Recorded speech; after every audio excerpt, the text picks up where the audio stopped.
Tale of a Motor Fan by H.A. Field.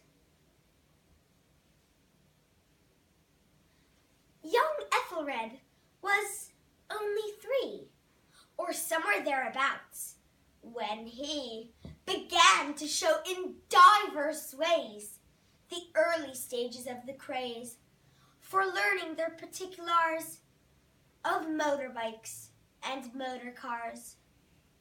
It started with a little book to enter numbers which he took, and though his mother often said, "Now do be careful, Ethelred.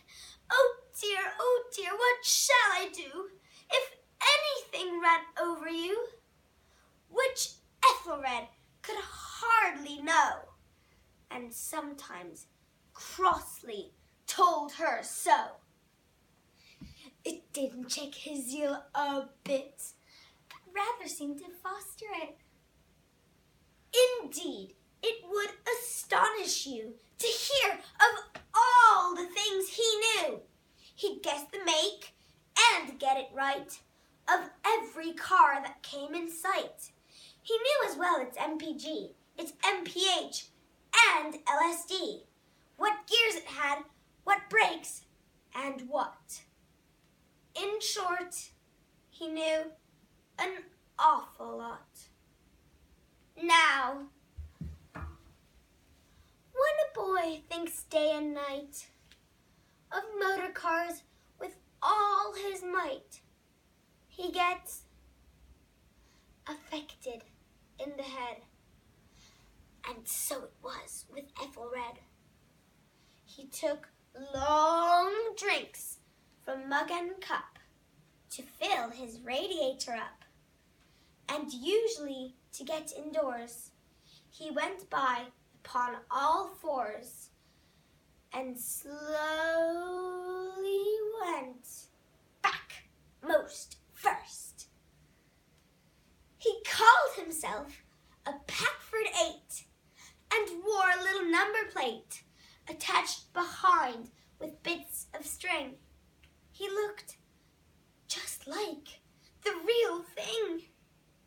He drove himself to school and tried to park himself all day outside, at which the head became irate and caned him on his number plate. Ooh. And then, one day, an oily smell hung around him, and he wasn't well. "That's odd," he said. "I wonder what has caused this rumbling pain I've got.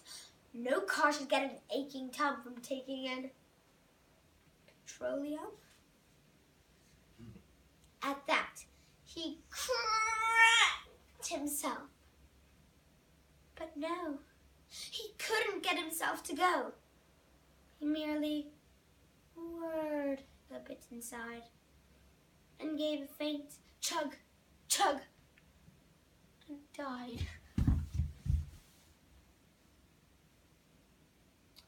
Now, since his petrol tank was full, they labeled him inflammable and wisely saw to it that he was buried safely out at sea. So, if at any time your fish should taste a trifle oilyish, you'll know that fish has lately fed. On what remains